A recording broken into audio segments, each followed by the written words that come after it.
Washington, Reuters, the Trump administration and key Asian allies are preparing to expand interceptions of ships suspected of violating sanctions on North Korea, a plan that could include deploying U.S. Coast Guard forces to stop and search vessels in Asia-Pacific waters, senior U.S. officials said. Washington has been talking to regional partners, including Japan, South Korea, Australia, and Singapore, about coordinating a stepped-up crackdown that would go further than ever before in an attempt to squeeze Pyongyang's Euro trademark's use of seagoing trade to feed its nuclear missile program, several officials told Reuters. While suspect ships have been intercepted before, the emerging strategy would expand the scope of such operations but stop short of imposing a naval blockade on North Korea. Pyongyang has warned it would consider a blockade an act of war. The strategy calls for closer tracking and possible seizure of ships suspected of carrying banned weapons components and other prohibited cargo to or from North Korea, according to the officials, who spoke on condition of anonymity. Depending on the scale of the campaign, the United States could consider beefing up the naval and air power of its Pacific Command, they said. The U.S.-led initiative, which has not been previously reported, shows Washington's Euro trademark's increasing urgency to force North Korea into negotiations over the abandonment of its weapons programs, the officials said. North Korea may be only a few months away from completing development of a nuclear-tipped missile capable of hitting the U.S. mainland, despite existing international sanctions that, at times, have been sidestepped by smuggling and ship-to-ship transfers at sea of banned goods, according to officials.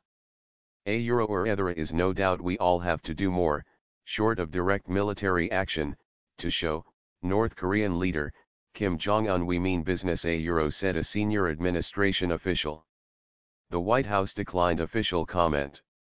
The effort could target vessels on the high seas or in the territorial waters of countries that choose to cooperate.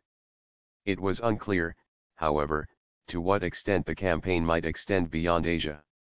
Washington on Friday slapped sanctions on dozens more companies and vessels linked to North Korean shipping trade and urged the United Nations to blacklist a list of entities, a move it said was aimed at shutting down North Korea's Euro trademark's illicit maritime smuggling activities to obtain oil and sell coal. Tighter sanctions plus a more assertive approach at sea could dial up tensions at a time when fragile diplomacy between North and South Korea has gained momentum. It would also stretch U.S. military resources needed elsewhere, possibly incur massive new costs and fuel misgivings among some countries in the region. Boarding ships.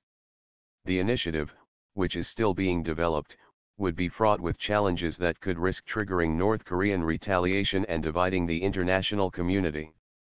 China and Russia, which have blocked U.S. efforts at the United Nations to win approval for use of force in North Korea interdiction operations, are likely to oppose new actions if they see the United States as overstepping. A Chinese official, speaking on condition of anonymity, said such steps should only be taken under United Nations auspices. But Washington is expected to start gradually ratcheting up such operations soon even if discussions with allies have not been completed, according to the senior U.S. official. U.S. experts are developing legal arguments for doing more to stop sanctions-busting vessels, citing the last UN Security Council resolution which they say opened the door by calling on states to inspect suspect ships on the high seas or in their waters. Washington is also drawing up rules of engagement aimed at avoiding armed confrontation at sea, the officials said. Treasury Secretary Steve Mnuchin told reporters in Washington on Friday the United States does not rule out boarding ships for inspections. But U.S. officials said privately that such actions, especially the use of boarding crews, would be decided on a case-by-case and with utmost caution. Some U.S. officials believe the risk could be minimized if Coast Guard cutters, which carry less firepower and technically engage in law enforcement missions, are used in certain cases rather than warships.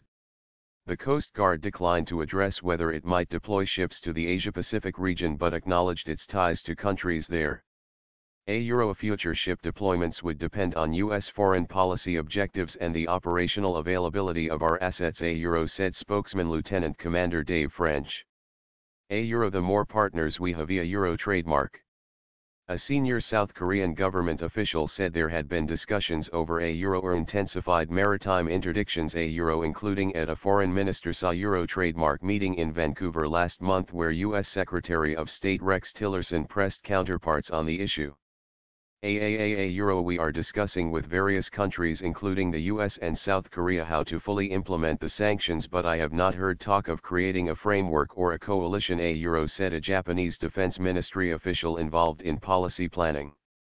The Trump administration has also sought greater cooperation from Southeast Asian countries, which may have little military capability to assist but are seen as sources of intelligence on ship movements, US officials said.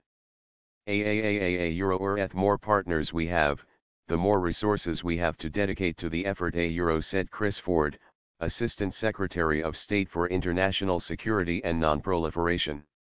He declined to talk about discussions with specific countries.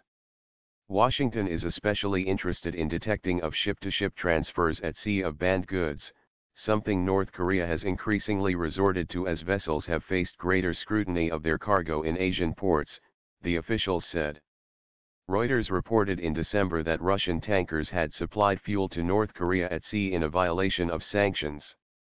Washington also said at the time it had evidence that vessels from several countries, including China, had engaged in shipping oil products and coal. China denied the allegation. U.S. interception of ships close to Chinese waters is something likely to be avoided, in favor of informing Chinese authorities of banned cargo on board and asking them do the inspection, one official said. A euro trademark is probably impossible to stop everything, but you can raise the cost to North Korea a euro, said David Scheer, former Deputy Secretary of Defense for Asia under President Barack Obama.